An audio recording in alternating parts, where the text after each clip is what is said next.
우리 말씀 보시겠습니다. 오늘 은혜 받으실 기록된 하나님의 말씀은 호세아서 8장입니다. 호세아서 8장 11절에서 14절 보시겠습니다. 호세아서 8장 11절에서 14절 봅니다. 4절밖에 안 되네요. 그죠? 4절밖에 안 되니까 우리 한 목소리로 합독하면서 읽겠습니다.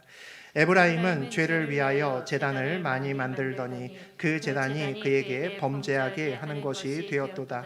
내가 그를 위하여 내 율법을 만 가지로 기록하였으나 그들은 이상한 것으로 여기도다. 그들이 내게 고기를 제물로 드리고 먹을지라도 여호와는 그것을 기뻐하지 아니하고 이제 그들의 죄악을 기억하여 그 죄를 벌하리니 그들은 애굽으로 다시 가리라. 이스라엘은 자기를 지으신 이를 잊어버리고 왕궁들을 세웠으며 유다는 견고한 성읍을 많이 쌓았으나 내가 그 성읍들에 불을 보내어 그 성들을 삼키게 하리라. 하나님 말씀입니다. 아멘. 네, 우리 오늘은 호세아 8장 우리 11절에서 14절까지 함께 읽었습니다. 우리 그 내용 중심으로 다시 돌아올 수 있는 이유라는 제목으로 우리 함께 은혜 나누겠습니다. 호세아 8장에서는 하나님께서 우리 지난 시간에 이어서 북왕국의 죄들에 대해서 말씀을 하십니다. 그리고 그 죄를 결코 하나님이 잊지 않고 기억하시고 반드시 심판하실 거다라는 그런 이야기를 하시죠. 특히 오늘 시간에는 이스라엘 백성들이 있는 제사의 문제점, 우리로 치면 예배의 문제점이죠. 예배의 문제점에 대해서 하나님이 짚어가시면서 말씀을 하십니다. 우리가 살아가다가 삶에서 문제가 생기면, 육의 문제가 생기면 뭐부터 풉니까? 영으로 풀죠. 우리 하나님을 믿는 사람들은 보이지 않는 하나님과 세상이 있음을 믿기 때문에 보이는 세상에서의 문제를 이곳에서 푸는 것이 아니라 먼저 영적인 곳에서 풀어내고 그것을 다시 믿음으로 가져오는 그런 삶을 살아갑니다. 그런데 만약에 우리의 영의 문제가 생기면 이게 어떡할까요? 이 문제가 좀 심각해지죠. 예배와 기도의 문제가 생기면 이것을 도대체 어떻게 어디서부터 풀어야 되나라는 생각이 듭니다. 오늘 하나님의 말씀을 통해서 우리의 예배, 우리의 제사를 다시 한번 돌아보는 그런 시간 되셨으면 좋겠습니다. 우리 11절 같이 한번 읽어봅니다. 에브라임은 죄를 위하여 제단을 많이 만들더니 그 제단이 그에게 범죄하게 하는 것이 되었도다. 북왕국 백성들이 이제 절기마다 6월절, 77절 이런 때마다 그들이 남왕국으로 가서 예루살렘으로 가서 그리고 솔로몬 성전으로 가서 이제 예배를 드립니다. 그것을 바라보는 이제 북왕국 왕들이 이제 마음이 안타까웠던 거죠. 특히 여로보암이 가슴이 아픈 겁니다. 내 백성 뺏기면 어떡할까? 그래서 어떻게 했습니까? 우리 지난 시간에 베델과 단의 그 두 지역에 금송아지 아주 세련된 명품을 딱 갖다 놓고 나서 야 멀리 가지 말고 이곳에 와서 간지나게 이곳에 엎드려서 주 여호와를 불러 이렇게 유혹을 합니다. 가서 하나님께 편안하게 예배 드려 못하러 멀리까지 가 여기가 훨씬 좋은데 이제 그렇게 얘기를 하는 거죠. 원래는 제단을 왜 쌓습니까? 제단을 쌓는 가장 중요한 이유는 죄를 씻기 위해서 쌓는 겁니다. 그렇죠? 오늘날에는 예수 그리스도가 우리의 죄를 다 없앴기 때문에 죄를 깨끗하게 하기 위해서 예배 오는 건 아닙니다. 그런데 구약의 제사는 가장 첫 번째 목적이 죄를 깨끗하게 하기 위해서 예배를 드립니다. 그런데 그 제단이 오히려 어떻게 오늘 얘기합니까? 죄를 더하는 제단이 되었다라는 놀라운 이야기, 아이러니한 이야기를 합니다. 도대체 뭐가 문제가 있기 때문에 이런 일이 벌어졌을까 싶습니다. 우리 새벽에도 읽었는데 신명기 12장에 13절 14절 한번 읽어보죠. 너는 삼가서 내게 보이는 아무 곳에서나 번제를 드리지 말고 오직 너희의 한 지파 중에 여호와께서 택하실 그 곳에서 번제를 드리고 또 내가 내게 명령하는 모든 것을 거기서 행할지니라. 아무 데서나 번제 드리지 말고 하나님께서 택하신 그곳, 정해진 그곳이죠. 그곳에서만 번제를 드려라 이렇게 얘기를 합니다. 이유가 뭘까요? 우상을 숭배하는 풍습 중에 하나가 아무 데서나 때와 장소를 가리지 않고 예배를 드리는 겁니다. 왜 그렇죠? 내 중심이기 때문입니다. 우상은 죽은 신이죠. 아무 의미 없는 신입니다. 그러니까 때와 장소 누가 정합니까? 우상이 정할 수가 없죠. 내가 정하는 겁니다. 베델과 단에 여로보암 왕이 송아지 갖다 놓고 제사를 드리죠. 그 다음부터 이제 백성들의 마음에 그런 생각이 드는 겁니다. 이제 베델과 단도 좀 멀다. 우리 동네에 좀 생겼으면 좋겠다. 그런 생각이 드는 거죠. 그러니까 그 다음 왕들이 어차피 베델과 단에 지었으니까 야 더 가까이 지어. 니네 마을에도 하나 짓고 니네 읍에도 하나 짓고 도시에는 한 몇 개 있어야지. 여기저기에 산당들이 생겨나기 시작합니다. 그런 재단들이 우후죽순으로 만들어지기 시작한다는 거죠. 그래서 하나님이 우상 숭배하듯이 예배하지 말라라는 첫 번째 이유는 정해진 곳에서 예배 드리라는 겁니다. 아무 데서나 마음 내키는 대로 들으지 말고 하나님이 정해놓은 곳에서 정해진 방법에 따라서 하나님의 뜻에 따라서 예배 드리라는 거죠. 무슨 얘기입니까? 제사는 백성이 드리는 거죠. 백성이 드립니다. 그런데 제사의 주체는 누굽니까? 제사의 주체는 우리가 아닙니다. 제사의 주체는 하나님이라는 거죠.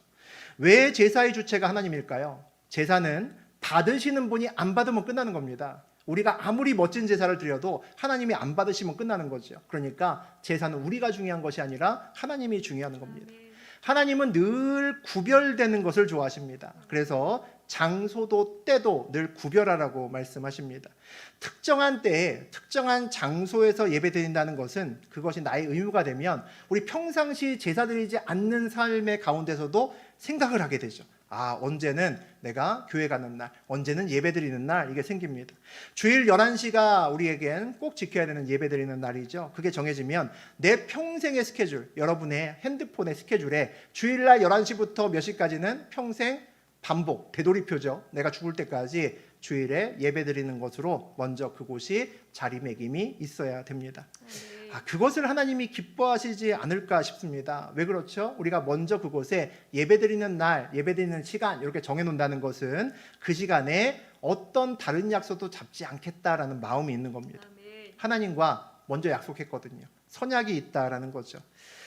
우리도 연애할 때 애인하고 내 사랑하는 사람하고 남친하고 여친하고 약속이 생기면 그 약속 최대한 뺍니다. 진짜 불가피한 사정이 진짜 내 주변에 누가 돌아가시지 않는 이상 어떻게든지 그 약속 꼭 지켜서 내 사랑하는 사람과 만나려고 애를 씁니다. 그래야 내 남친과 여친이 좋아하죠. 그래야 좋아합니다. 껄핏하면 회사 일 때문에, 껄핏하면 우리 다른 친구 때문에, 다른 일 때문에 자꾸 연기한다면 어떤 생각이 듭니까? 나는 쟤를 좋아하는데 쟤는 나를 그렇게 좋아하지 않는구나. 내가 우선순위가 아니구나라는 생각이 들겠죠. 구별된다는 것은 뭡니까? 늘 우선순위에 있는 겁니다. 가장 먼저에 있는 거죠. 그런 의미에서 온라인 예배보다 정해진 장소에서 정해진 시간에 드리는 예배가 훨씬 더 바람직합니다. 물론 코로나라는 이 특수한 상황에서 온라인 예배가 있다는 것은 굉장히 축복입니다. 안 그랬으면 지금 온라인으로 드리시는 예배들이 아마 없겠죠. 오늘 코로나 때문에 다른 이유 때문에 예배 못 드리시는 분들도 우리 함께 은혜를 나눌 수 있잖아요. 참 감사한 일입니다. 하지만 온라인보다 대면 예배를 더 사모할 수 있는 마음은 저하고 여러분 마음속에 여전히 있어야 됩니다. 우리의 예배의 목적이 크게 두 가지이기 때문입니다. 첫 번째는 하나님 사랑이죠. 하나님을 경배하기 위해서 우리가 예배를 드립니다. 또 다른 예배의 목적 두 번째는 뭐냐면 이웃을 사랑하기 위해서 드립니다. 교제하기 위해서 드린다는 거죠. 우리 그리스도께서, 또 신약의 그리스도께서, 구약의 하나님도 마찬가지입니다. 하나님 율법이 엄청 많잖아요. 엄청 많은 수백 개 되는 600개가 넘는 율법을 단 2개로 정리하신 거 여러분 다 아시죠? 첫 번째가 뭡니까? 하나님 사랑해라. 두 번째가 뭡니까? 이웃을 사랑해라. 다 아십니다. 그 두 가지 목적이 예배의 동일한 목적이 되어야 된다는 겁니다. 우리가 가장 중요한 것은 하나님과 나와의 관계죠. 우리가 예배드리면 하나님을 사랑하게 되고 하나님께 마음을 드리고 또 하나님의 마음을 받습니다. 그래서 우리는 예배를 통해서 하나님과의 관계를 더욱더 돈독하게 하고 하나님과 더욱더 깊은 관계를 만들어낼 수 있습니다. 이게 예배의 가장 첫 번째 중요한 목적이죠. 두 번째는 예배와 함께 드리는, 이 예배를 함께 드리는 동일한 하나님을 섬기는 우리 사람들, 하나님 백성들이죠. 하나님 백성들 사이에서 기쁨으로 서로 섬기고 서로 나누기 위해서 우리가 예배를 드리는 겁니다. 우리의 관계가 풍성해질수록 우리의 인생길이 행복해집니다. 하나님과 나와의 관계가 풍성해질수록 우리 인생길이 즐겁지만 그와 더불어서 우리 동역자들과의 관계가, 하나님 백성 사이, 성도 사이의 관계가 풍성해질수록 우리의 삶의 기쁨은 배가 됩니다. 이게 굉장히 중요한 이야기죠. 만약에 내가 기도도 많이 하고 예배도 잘 안 빠집니다. 그런데 내가 아프고 힘들어도 아무도 나한테 전화 안 하는 겁니다. 왜 아프고 왜 안 하냐는 얘기를 아무도 안 물어본다면 얼마나 외롭겠습니까? 내가 별로 그 교회에 나가고 싶지 않은 거죠. 온라인으로 충분해라는 생각을 누구나 할 겁니다. 내가 교회에 빠지고 안 나와도 아무런 연락이 없다면 참 마음이 어려울 겁니다. 쉽지 않겠죠. 내 주변에 무슨 얘기입니까? 하나님의 사람으로 풍성한 이유, 내 주변에 다른 사람으로 풍성한 것이 내가 기쁨으로 살아가는 이유가 된다는 겁니다. 내가 아플 때 누군가 전화해서 집사님 어디 아픈데 뭐 이렇게 이번에 못 나왔어 묻고 어디 아프다는 소식 들었다고 전화 오고 무엇인가를 섬겨주면 그것이 크던 작던 간에 큰 힘이 된다는 거죠. 누군가는 날 위해 기도하고 있구나라는 것을 느낄 때 우리는 굉장히 큰 행복을 느낍니다. 내가 어려울 때 정말 기도 부탁할 수 있는 사람이 몇 명 이상은 돼야 된다는 겁니다. 나를 위해 기도하는 사람들이 많이 있다는 것이 얼마나 우리 인생께서 기쁩니까? 우리 가족 말고도, 우리 가족은 당연히 기도하고 우리 가족 말고도 내가 기도 부탁할 수 있는 사람이 여럿 있어야 되는 겁니다. 사회가 현대화되면서 개인주의적인 성향이 점점 강해집니다. 그러니까 우리 마음속에 깊은 곳에 뭐가 보통 있냐면 외로움이 있습니다.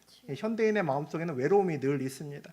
어디 마음 둘 데가 없다는 거죠. 나 혼자 이 세상에서 내가 어느 날 갑자기 하루 특별한 어떤 큰 일을 당해서 사라진다면, 내가 죽는다면 누가 날 위해서 울어줄까? 내가 그런지 알기나 할까? 라는 생각이 가끔은 듭니다. 여러분도 사회생활 하시면서 그런 생각을 가끔 드실 겁니다. 그래서 현대인의 마음속에는 늘 외로움이 자리 잡고 있습니다.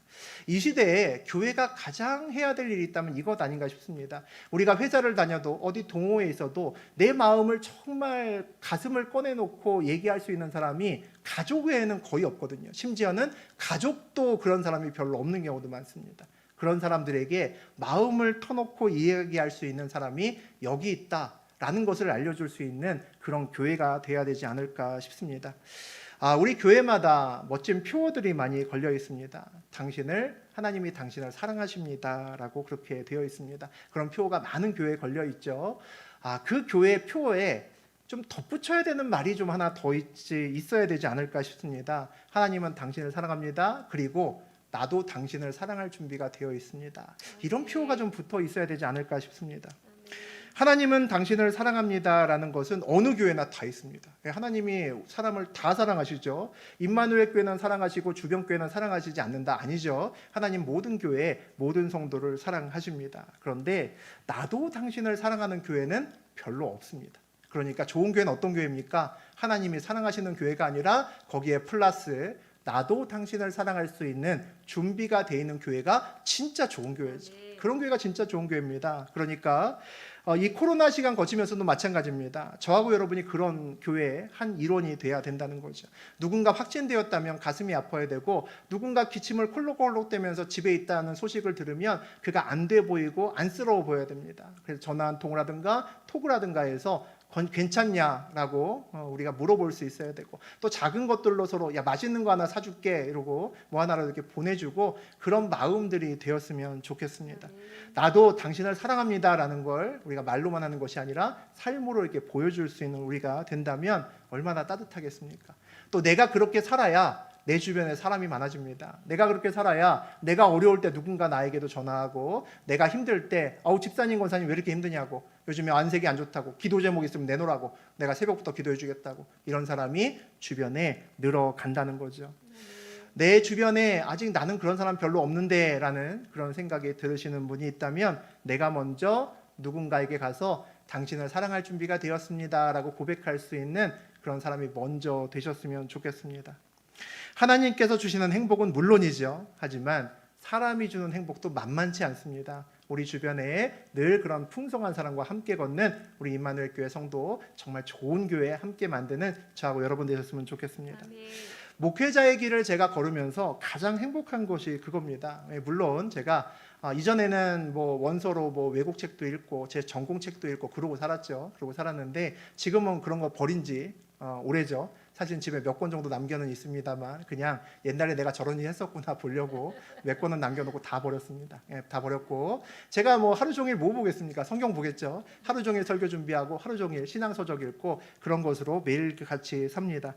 매일같이 기도하고 그러고 살죠. 그러다 보니까 내가 한 걸음 한 걸음 옛날에 한 걸음 한 걸음씩 하나님께 가까이 갔다면 지금은 두 걸음 세 걸음씩 하나님께 더 가까이 가고 있구나, 그런 마음이 느껴집니다. 그러니까 삶이 기쁘죠.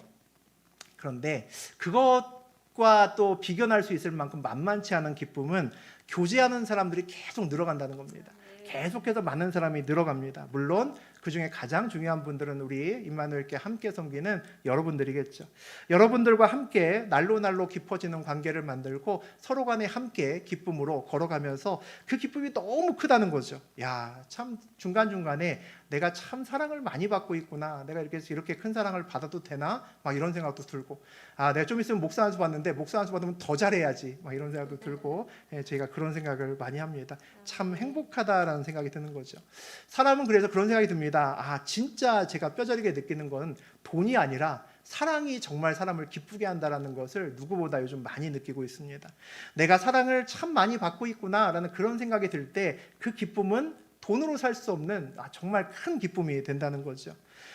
돈은 적어도 사랑이 풍성하면 하루하루를 정말 기쁘게 살 수 있구나라는 것을 제가 느낍니다. 저만 그런 게 아니죠. 여러분도 똑같습니다. 여러분 사회생활 하시면서 많은 것 얻으시고 높은 자리에 올라가는 것도 필요하지만 그보다 더 중요한 것은 그럼에도 불구하고 함께 사랑을 나눌 수 있는 사람들이 늘어가셔야 됩니다. 그래야 여러분 인생길이 계속 행복한 거죠. 우리의 인생길에서 돈과 재정 관리하는 거 너무 중요합니다. 그냥 돈을 많이 벌어도 많이 쓰면 남는 거 아무것도 없잖아요. 많이 쓰고 많이 벌면 많이 쓰지만 또 많이 모아야 됩니다. 그래서 우리가 늘 재정 관리를 잘해야 되죠. 그래야 우리의 인생길이 늘 행복할 수 있습니다. 그와 못지않게 저하고 여러분은 사랑 관리를 잘 하셔야 됩니다. 우리가 넘치는 사랑으로 늘 풍성할 수 있도록 나도 그만큼 나눠주고 나에게도 나눠주는 사람이 점점 많이 늘어야 사람과 사랑을 잘 관리할 때 저하고 여러분의 인생길이 진짜 배가 되는 기쁨을 누릴 수 있을 줄 믿습니다. 이곳에 앉아있는 모든 분들, 또 온라인으로 드리는 모든 분들 동일한 기쁨과 축복을 함께 누리시기를 주의 이름으로 축복합니다. 네, 우리 12절 함께 읽어보겠습니다. 내가 그를 위하여 내 율법을 만가지로 기록하였으나 그들은 이상한 것으로 여기도다. 하나님께서 백성들을 위하여 율법을 만가지로 기록하셨다라고 합니다. 좀 직설적으로 얘기하면 만가지나 잔소리하셨다는 겁니다. 만가지나 잔소리하셨다는 거죠. 만가지나 잔소리하셨다는 것은 우리 하나님이 누구라는 겁니까? 부모라는 겁니다. 그렇죠? 우리 인생길에서 가장 잔소리 많이 하는 사람 누굽니까? 엄마 아빠죠. 엄마 아빠가 우리 평생 아마 제 생각에 잔소리하는 거 다 세면 만가지 안 되겠습니까? 되겠죠. 그래서 우리 하나님이 만가지 율법을 기록하셨다는 얘기는 우리 하나님이 아빠, 엄마 되신다라는 겁니다. 그런데 하나님께서 이렇게 마음을 다해서 양육을 하셨는데 그 양육을 받은 백성들의 반응이 참 놀랍죠. 뭐라고 얘기합니까? 그들은 이상한 것으로 여기도다. 이렇게 얘기를 합니다. 어이없죠. 그런데 사실 이 반응 누구보다 저하고 여러분이 잘 압니다. 왜 그러는지 잘 알죠. 저하고 여러분 어렸을 때 이랬죠. 저도 이랬 적이 있었습니다. 엄마 아빠가 잔소리할 때 좀 그만 좀 하지 막 하는 생각을 마음속에 차마 입으로는 얘기 못하죠. 속으로만 그런 생각을 한 적이 있었습니다. 또 여기에 좀 연세가 좀 있으신 분들은 우리 자식들 키울 때 내 아들과 딸이 내가 잔소리하는데 얼굴 표정은 똑같이 좀 그만 좀 하지 라는 얼굴 표정으로 우리 앞에 앉아있는 그 자녀를 보셨을 때가 있었을 겁니다. 그때 우리 마음이 딱 어떤 마음이 듭니까? 속위에 경일기죠. 그죠? 성경 말씀은 아니지만 딱 이 상황에 맞는 말입니다. 속위에 경일기입니다. 야, 떠들어라, 난 안 듣는다 막 이런 좀 심하게 얘기하면 그런 느낌을 갖고 앉아있을 때가 가끔 있다는 겁니다. 하나님께서 북왕국 백성들에게 이 만 가지의 이야기를 하시는데 북왕국의 백성들의 마음속에는 어떤 마음이 있다는 겁니까? 이 법을 다 지키는 게 어떻게 가능해? 불가능해 하고 외면한다는 겁니다. 말도 안 돼 이러고 외면한다는 거죠. 어떤 일을 시작할 때 이 일은 안 되는 일이야 라고 마음 먹고 시작하면 그 일이 될까요, 안 될까요? 그렇게 하면 우리 인생길에 어느 누구도 성공하는 사람이 없을 겁니다. 세상에서도 이런 부정적인 마인드를 갖고 있는 사람을 싫어합니다. 우리 팀원 중에 무슨 얘기만 꺼내면 그건 안 되는데요 라고 얘기하는 사람을 좋아하는 사람은 없습니다. 하나님이 법을 주셨는데 이건 안 되는 법입니다 라는 마음을 우리 마음속에 갖고 있다면 내가 하나님 편에 서 있는 겁니까? 반대편에 서 있는 겁니까? 반대편에 서 있는 거죠. 우리의 그 입술로 하나님의 말씀을 판단하지 않았으면 좋겠습니다. 하나님의 법은, 하나님의 말씀은 우리에게 판단하라고 주신 것이 아닙니다. 우리가 자꾸 이건 불가능하고 이거는 가능하고 이건 안 가능하고 그런 것들을 우리의 입술로 자꾸 되뇌이게 되면 어떻게 됩니까? 결국은 내 맘대로 살게 됩니다. 내 결정을 자꾸 합리화시키고 어쩔 수 없는 일들만 내 인생길에 계속 늘어가게 됩니다. 그러다가 어느 날 정신 차리면 어디 있을까요? 하나님 편에 있을까요? 반대편에 있을까요? 반대편에 있겠죠. 우리가 하나님 말씀을 판단하기 시작하면 어느 순간인가 어쩔 수 없는 일이 더 많아지고 어느 순간인가 내 뜻대로 살 수밖에 없습니다. 우린 전부 다 그런 사람들이죠. 그래서 우리는 삶의 자리에서 싸워야 되는 겁니다. 내가 싸우기 쉽지 않은 말씀 갖고도 내가 10번 져도 11번째 또 싸울 수 있어야 되는 거죠. 그게 성도가 할 일입니다. 내 싸움에서, 만약에 내 자리에서, 여러분의 삶의 자리에서, 제 삶의 자리에서 싸움이 없다면 우리가 이스라엘 백성들처럼 하나님 말씀을 이상한 것으로 여기며 살아가는 수도 있습니다. 저도 매일 싸웁니다. 잘못된 제 습관 때문에 싸우기도 하고 갑자기 훅 들어온 좋지 않은 생각 때문에 깜짝 놀라서 싸우기도 합니다. 저도 그러니까 여러분도 마찬가지일 겁니다. 싸움이 없다면 내가 100% 진짜 성령 충만해서 주의 길을 걷고 있을 때도 있지만 그럴 때보다는 아닐 가능성이 더 높다는 거죠. 내가 엉뚱한 곳에 가 있을 가능성이 더 높다는 겁니다. 그러니까 삶의 자리에서 내가 싸우지 않고 매일매일의 삶이 즐겁다, 이상한 거죠. 그렇다면 주님의 만 가지 말씀, 만 가지 잔소리를 다시 한번 우리 삶에서 적용하고 다시 봐야 될 필요가 있는 겁니다. 우리 13절 같이 보겠습니다. 그들이 내게 고기를 제물로 드리고 먹을지라도 여호와는 그것을 기뻐하지 아니하고 이제 그들의 죄악을 기억하여 그 죄를 벌하리니 그들은 애굽으로 다시 가리라. 북왕국 백성들이 하나님께 와서 제사를 드려도 하나님 안 기뻐하신다는 겁니다. 하나님께서 얼굴 돌리고 계신다는 거죠. 그들의 제사를 잘 보니까 우리 어떤 말이 쓰여져 있냐면 제사보다 제사 후에 고기 먹는 것을 더 즐긴다. 우리 세번역으로 보면 우리 개역 개정이 아니라 세번역으로 보면 그렇게 우리 번역되어 있습니다. 제사 드리는 것보다 끝나고 난 다음에 시컷 먹을 생각하면서 즐겁게 제사를 드린다는 거죠. 하나님께서 그 죄를 기억하시고 벌하신다라고 말씀하십니다. 심지어 뭐라고 얘기하십니까? 애굽으로 가버려라 이렇게 말씀하십니다. 이스라엘 백성들을 하나님께서 하나님 백성 만들기 위해서 출애굽시킬 때 10가지 이상의 막 그 희한한 일들을 벌여가시면서 얼마나 힘들게 밖으로 끄집어내셨습니까? 그런데 뭐라고 얘기하십니까? 다시 돌아가라는 겁니다. 다시 돌아가라는 거죠. 무슨 말입니까? 잘 아시죠? 우리 부모님들이 화날 때 저런 말 하잖아요. 정말 속 썩이고 말 안 들으면 야, 너 당장 내 집에서 나가라. 호적에서 파버릴 거다. 뭐 이런 말 하죠. 그 얘기나 똑같은 말입니다. 무슨 얘기입니까? 백성을 정말 징글징글하게 사랑하는 하나님의 마음이 느껴진다는 거죠. 그렇게 힘들게 어렵게 백성들을 하나님 백성으로 만들어 놓으시고는 야, 다 돌아가. 애굽으로 다시 가버려. 이렇게 하나님이 한탄하시면서 소리 지르는 모습을 우리가 봅니다. 구약시대의 제사의 가장 큰 목적은 아까 말씀드린 대로 우리 죄를 사하는 것이 목적이라고 했습니다. 그런데 오히려 제사를 드릴수록 죄가 더해지는 희한한 모습을 우리가 봅니다.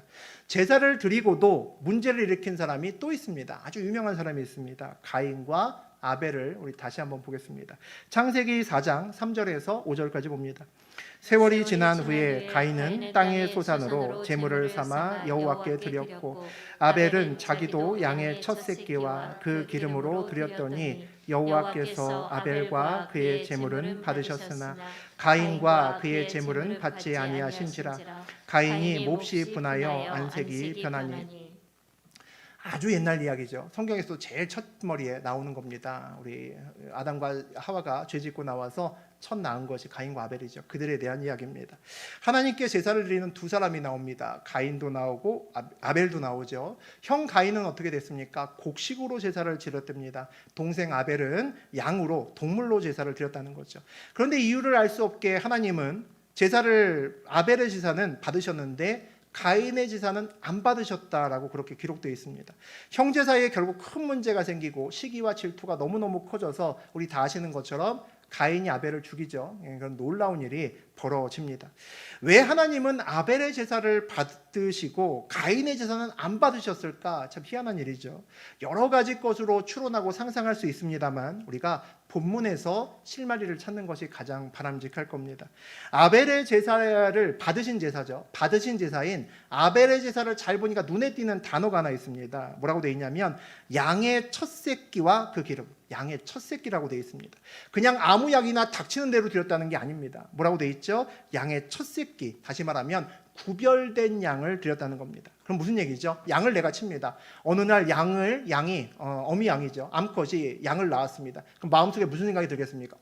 첫 양은 하나님 건데 그 생각을 늘 갖고 있는 사람만 첫 새끼를 하나님께 드릴 수 있습니다. 아멘. 구별하여 드렸다는 것은 제사를 드리지 않는 다른 날에도 뭐를 기억하고 있습니까? 하나님을 기억하고 제사를 기억하고 살았다는 겁니다. 저는 이것이 하나님이 아벨의 제사를 받으신 가장 큰 이유라고 생각합니다. 성경에 나와 있는 것으로만 얘기하면 그렇다는 거죠. 그렇다면 가인은 그 제사를 받지 않았으면 무슨 얘기입니까? 그런 구별된 제사를 드리지 않았다는 겁니다. 하나님을 기억하고 특별한 구별된 제사를 드리지 않고 그냥 제사를 드렸다는 거죠. 그렇기 때문에 하나님께서 제사를 받으실 때 오늘 아벨과 그의 제물은 받으셨으나 가인과 그의 제물은 받지 아니하신지라라고 되어 있습니다. 뭐라고 되어 있습니까? 제사보다 먼저 뭐가 기록되어 있죠? 가인과 아벨이 기록되어 있습니다. 제물보다 사람이 먼저 기록되어 있죠. 왜 그렇죠? 사람이 더 중요하고 마음이 더 중요하기 때문입니다. 아멘. 제사를 드릴 만한 마음이 준비되어 있지 않으면 많은 것을 드려도 기뻐하시지 않습니다. 하나님은 돈이 필요한 분도 아니고 하나님은 집이 필요한 분도 아닙니다. 우리가 무엇을 올려드릴 때 우리의 마음이 그곳에 없다면 하나님께서 눈길을 주실 필요가 없다는 거죠. 그러니까 우리가 늘 신앙생활하면서 우리 마음 한구석에 늘 있어야 되는 것이 뭐냐면 어떻게 하면 내 마음을 보여드릴까? 어떻게 하면 내 마음을 드러낼까를 늘 고민하고 사셔야 됩니다. 그게 무슨 얘기냐면 다르게 얘기하면 어떻게 구별되어 드릴까를 고민하는 겁니다. 내가 구별된다는 것은 나의 인생길에서 내가 늘 하나님을 마음속에 두고 사는 겁니다. 내가 헌금을 드려도 무엇을 드려도 어떻게 하면 이곳에 내 마음을 함께 담아 드릴까? 그걸 고민한다는 거죠. 우리 사랑하는 사람한테 선물 줘도 마찬가지잖아요. 야, 이거 얼마짜리야? 그렇게 선물 주지 않잖아요. 이 선물을 준비하면서 포장을 어떻게 할까? 포장지는 뭘로 쓸까? 여기에 카드에 무슨 말을 쓸까? 그거 고민하면서 주잖아요. 우리 받을 때도 마찬가지죠. 근데 어떤 선물을 받을 때 더 기쁘다면 그 똑같은 선물을 받아도 그 안에 포장과 그 안에 마음을 느끼면 사람은 훨씬 더 기쁩니다. 또 하나 눈에 띄는 것이 있습니다. 하나님께서 제사를 받지 않으신 또 다른 이유가 가인의 태도에서 볼 수 있죠. 가인이 몹시 분하여 안색이 변하니라고 되어 있습니다. 그냥 안색이 조금 바뀐 것이 아니라 그냥 잠깐 삐진 것이 아닙니다. 몹시 분해서 화를 주체할 수가 없어서 막 이 얼굴에 드러나는 거죠. 얼굴에 막 울그락불그락 얼굴이 바뀌어지는 겁니다. 이 마음은 도대체 뭘까요? 예배드리면서 혹시 성경을 읽으면서 여러분이 가끔은 마음에 부딪히는 말씀을 이렇게 받을 때가 있습니다. 성경을 읽을 때도 그렇고 묵상할 때도 그렇고 또 설교를 듣는 중에도 그렇죠. 그 말씀이 내 마음에 콕 찌르면 여러분이 반응을 어떻게 하십니까? 혹시 가인처럼 화가 나시나요? 야, 오늘 목사님이 아주 나들으라고 대놓고 말씀하시는구나. 설마 그렇게 생각하시는 분은 없을 겁니다. 마음에 불편한 말씀이 오면 뭐 해야 됩니까? 기도해야 되는 거죠. 엎드려야 되는 겁니다. 만 가지 말씀으로 저하고 여러분의 마음을 살펴봐야 되는 거죠. 근데 만약에 내가 어떤 말씀을 받았는데 내가 어떤 말씀이 마음속에 걸렸는데 그것 때문에 내가 막 분하고 화가 난다면 가인의 마음을 갖고 있다는 거죠. 그러면 그런 가인의 마음엔 뭐가 없을까요? 하나님의 말씀과 내 마음이 충돌했을 때 막 화가 난다면 무슨 마음이 없을까요? 순종하는 마음이 없는 거죠. 순종하는 마음이 없는 겁니다. 나는 1번 길로 가고 싶은데 하나님이 2번 길로 가니까 화가 나는 겁니다. 난 1번 길로 가고 싶은데 왜 2번으로 가라 그래?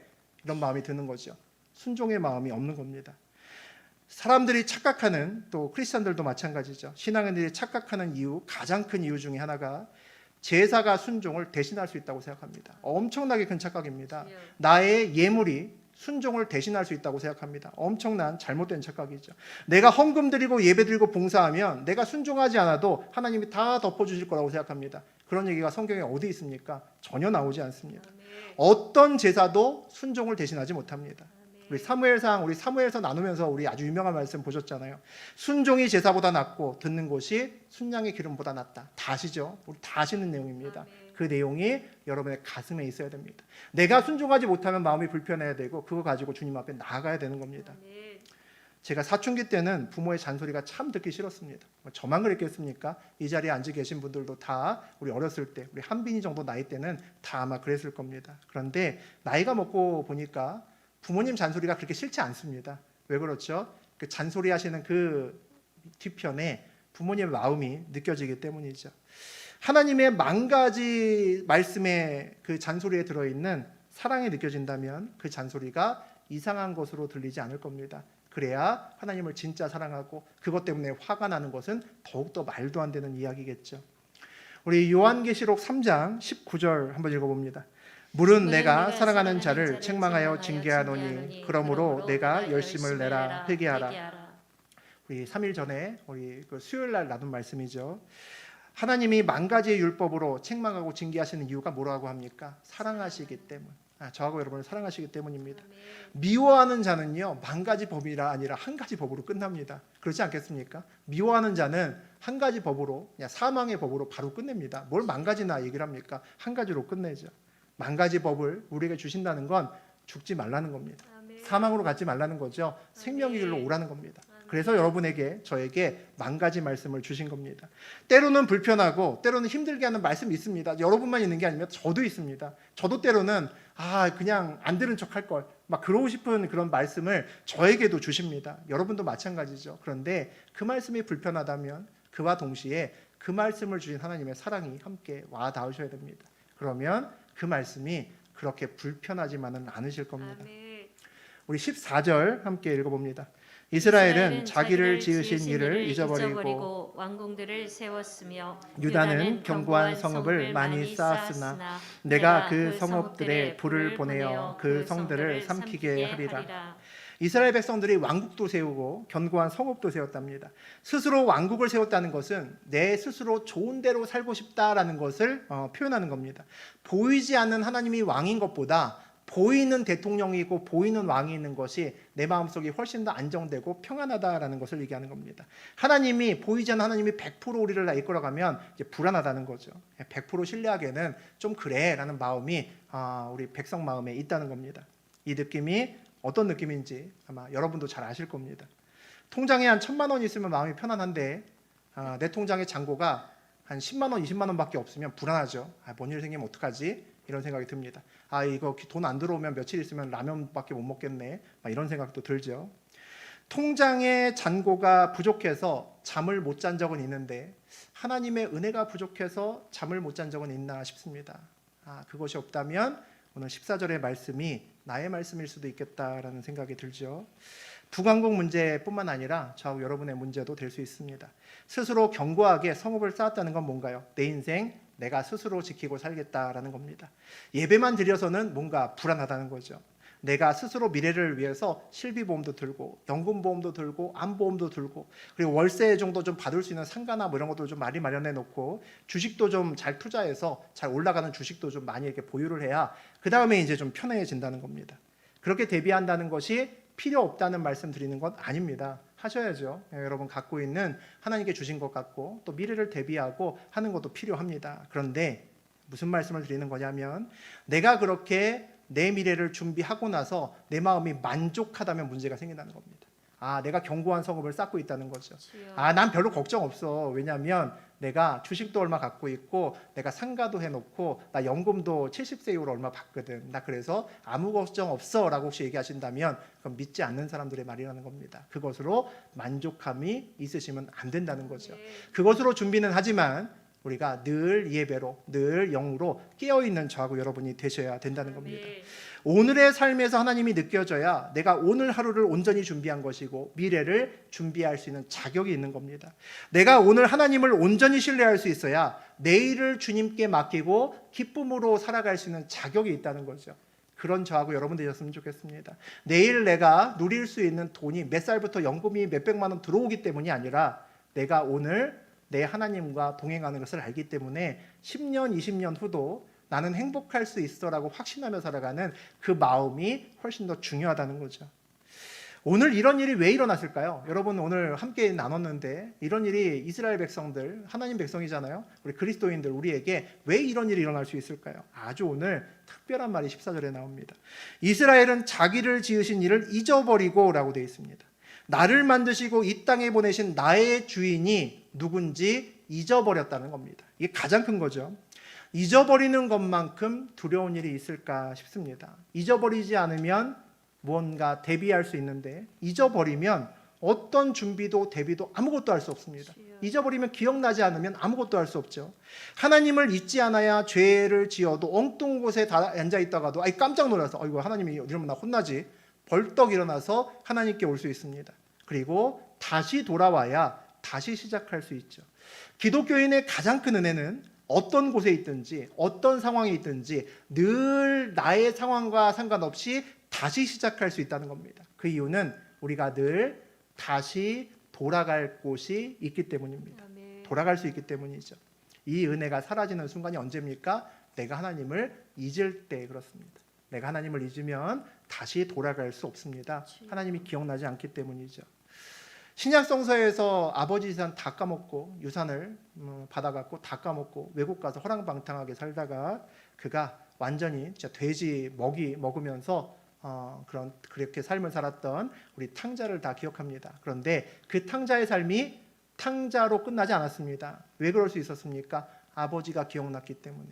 아버지가 기억나고 아버지에게 다시 돌아올 수 있었기 때문에 탕자로 끝나지 않은 겁니다. 아멘. 그가 다시 돌아올 수 있었던 이유는 아버지가 나를 내가 말아먹은 이 재산보다 나를 더 사랑하신다라는 걸 알았기 때문이겠죠. 그에 대한 확신이 없으면 아버지 돈 말아먹고 아버지께 다시 돌아오는 아들은 없습니다. 우리 주변에도 제 주변에도 전도 대상자들이 있습니다. 특히 가족들이 있죠. 우리가 그들에게 처음 해야 되는 것이 복음을 전하기 전에 좀 뭔가 다른 것을 전하는 것이 먼저 더 필요하다라는 생각이 듭니다. 그들에게 잊은 것이 하나 있다라는 것을 좀 알려줄 필요가 있는 것 같습니다. 어떤 상황에서도 어떤 힘든 상황에서도 그들에게 돌아갈 곳이 있다라는 것을 알려주는 저하고 여러분 되셨으면 좋겠습니다. 아멘. 우리에게 만 가지 잔소리로 끊임없이 사랑을 주시는 분이 계시다라는 것을 보여주시는 저하고 여러분 되셨으면 좋겠고요. 더 아멘. 중요한 것은 하나님뿐만 아니라 나도 당신을 사랑합니다라고 삶으로 보여주셔야 됩니다. 그래야 내가 사랑하는 그 사람이 마음문이 열리고 바뀌고 그 우리가 이전에 돌아갔던 것처럼 그들도 함께 돌아올 수 있습니다. 왜 그렇죠? 다시 돌아올 수 있는 이유가 생겼기 때문입니다. 그렇게 우리의 모든 주변을 주님의 사랑으로 채워가시는 저하고 여러분 되시기를 주의 이름으로 축복합니다. 아멘. 아멘.